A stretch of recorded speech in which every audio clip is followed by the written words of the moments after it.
حضرت ابو ذر غفاری رضی اللہ تعالیٰ عنہ فرماتے ہیں میں اپنے ماتحتوں کے حق میں بڑا سخت تھا، سخت تھی میری طبیعت، میرے غلاموں کی جرت ہی نہیں تھی کہ وہ میرے سامنے گفتگو کر سکیں اور ٹھہر بھی سکیں۔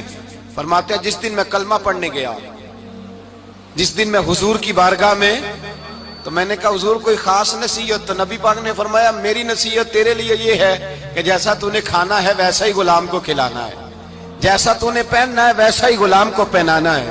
حضرت ابو ذر کہتے ہیں جو میرے اندر کمی تھی وہی میرے نبی نے نصیحت کر دی، جو میرے اندر کوتاہی تھی وہی غیب جاننے والے رسول نے بتلا دی۔ فرماتے میں گھر گیا، جب میں جاتا تھا تو ملازموں کا سانس خشک ہو جاتا تھا، وہ کانپنے ہانپنے لگتے تھے کہ جانے اب یہ کیا کرے گا۔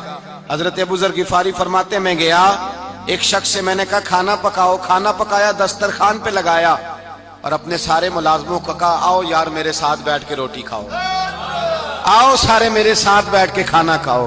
فرماتے ہیں انہوں نے کھانا کھایا، پھر میں ان کو بازار لے گیا، جیسے کپڑے میں پہنتا تھا ویسے میں نے ان کے لیے بھی خریدے۔ فرماتے ہیں میرے غلام کہنے لگے آقا خیر تو ہے نا، خیریت تو ہے نا، کیا ہوا؟ مزاج مبارک تو ٹھیک ہے، کیا ہو گیا؟ اور یہ جو ہم فضا کو اتنا خوبصورت دیکھ رہے ہیں اور یہ جو ہم اتنی پیاری ریم جھیم برستی دیکھ رہے ہیں، یہ جاری رہے گی یا ایک دن کی ہے؟ تو حضرت ابو ذر غفاری رو پڑے، کہنے لگے اب تمہیں ابو ذر غفاری بدلا ہوا ملے گا، اس لیے کہ اب میں وہ نہیں رہا، اب میں رسول اللہ کا کلمہ پڑھ کے غلام مصطفیٰ بن گیا ہوں، اب میں بدل گیا ہوں، میری طبیعت بدل گئی۔ غلاموں کے حق میں حضرت مولا علی شیر خدا غلام کو لے کر کے گئے دکان پر، حضرت مولا علی غلام کو لے کر گئے کپڑے کی دکان پر، 2 جوڑے خریدے، ایک کم قیمت کا ایک زیادہ قیمت کا، ایک کم قیمت کا ایک زیادہ قیمت کا، 2 جوڑے خریدے۔ جب واپس لوٹے تو غلام سے کہنے لگے تو اپنا لے لے۔ غلام کو پتا تھا کہ اس زمانے میں ہوتا کیا تھا، اس نے کم قیمت کا جوڑا اٹھایا۔ حضرت علی فرمانے لگے عجیب آدمی ہے، یہ تو تیرا نہیں یہ تو میرا ہے۔ اس نے کہا حضور کس طرح سے؟ آپ فرمانے لگے تیرے لیے قیمتی جوڑا اس لیے خریدا ہے کہ تو جوان ہے، اور میں نے اپنے لیے اس لیے چھوٹا خریدا ہے کہ میں تو اب بوڑھا ہو گیا ہوں، مجھے تو حاجت نہیں۔ کہنے لگا حضور بوڑھے اور جوان کا مطلب نہیں، آپ علی ہیں، من کنت مولا فہذا علی علی مولا، علی مولا، آپ چونکہ مولا علی ہیں اور آپ امیر المومنین ہیں، لہذا آپ نے تخت پر بیٹھنا ہے، آپ نے سلطنت کو چلانا ہے، آپ پہ نہیں ہے۔ تو حضرت علی فرمانے لگے تو میرا غلام بنا ہے نا، تو نے ابھی میرے نبی کا دیدار نہیں نہ کیا، تو بعد میں آیا ہے نا، اگر تو اس دور میں ہوتا تو جان جاتا کہ یہ عمل میرا ہے، پر اس کے پیچھے جو نصیحت کے پھول ہیں وہ مصطفیٰ کے عطا فرمائے ہوئے۔ تو بھائی یاد رکھیں نبی کریم سید عالم صلی اللہ تعالی علیہ وآلہ وسلم نے تعین فرمایا مزدور کے حقوق کا، تعین کیا۔ حضرت حکیم بن حزام کہتے ہیں میں حضور کی بارگاہ میں بیٹھا تھا تو نبی پاک صلی اللہ علیہ وسلم سے میں نے کہا یا رسول اللہ آپ کو کون سا آدمی پسند ہے، کون سا محنت کرنے والا پسند ہے؟ تو حضور نے فرمایا جس کے دونوں ہاتھ کام کریں، دونوں پیر چلیں اور اس کی پیشانی پر پسینہ آئے، وہ بندہ مجھے بڑا اچھا لگتا ہے۔ جس کی پسینہ آئے، آج لوگ مزدوری نہیں کرتے، دائیں بائیں دیکھتے ہیں، لوگ اپنے اندر وہ توانائی، وہ غیرت، وہ خودداری پیدا نہیں کرتے۔ بھائی گردن کو جھکا دیتا ہے خیرات کا پتھر، جہاں میں مانگنے والوں کے سر کبھی اونچے نہیں ہوتے۔ اور ایک بار کہنے لگے غیرت ہے بڑی چیز جہاں نے تگ و دو میں پہناتی ہے یہ فخر کو تاج سردارا۔ اپنے اندر یہ توانائی پیدا کرنی چاہیے، یہ کوشش کرنی چاہیے۔ میرے نبی کریم صلی اللہ علیہ وسلم نے فرمایا تمہارے بعض گناہ ایسے ہیں جو صرف تم مزدوری کرنے جاؤ گے تو اللہ تمہاری مزدوری کی وجہ سے ہی تمہارے گناہ معاف فرما دے گا، اللہ تمہاری محنت اور کوشش کے سبب سے تمہاری ان غلطیوں سے درگزر فرمائے گا۔ حبیب کریم سید عالم صلی اللہ علیہ وسلم نے فرمایا مزدور جب قیامت کے دن آئے گا، بھئی عالم تو آیا، صوفی تو آیا، درویش تو آیا، صحابہ تو آئے، ان کا آنا تو شفاعت کے لیے شمار کیا گیا۔ میرے مصطفیٰ نے فرمایا جب مزدور آئے گا، مزدور کی سب سے بڑی غلطی یہ ہے کہ مزدور اپنے آپ کو نیچ سمجھتا ہے، مزدور کی سب سے بڑی غلطی یہ ہے کہ یہ اپنے آپ کو چھوٹا سمجھتا ہے، اس کی زیادتی یہ ہے کہ یہ اپنی سوچ کو بڑا نہیں کرتا، یہ سمجھتا ہے نہیں کہ بھئی میں تو 2 ہاتھوں کی محنت کی کمائی کھاتا ہوں، یہ آرزوئے کرم اور میں آپ سے کروں، یہ بھیک اس کو دیجئے جس کا خدا نہ ہو،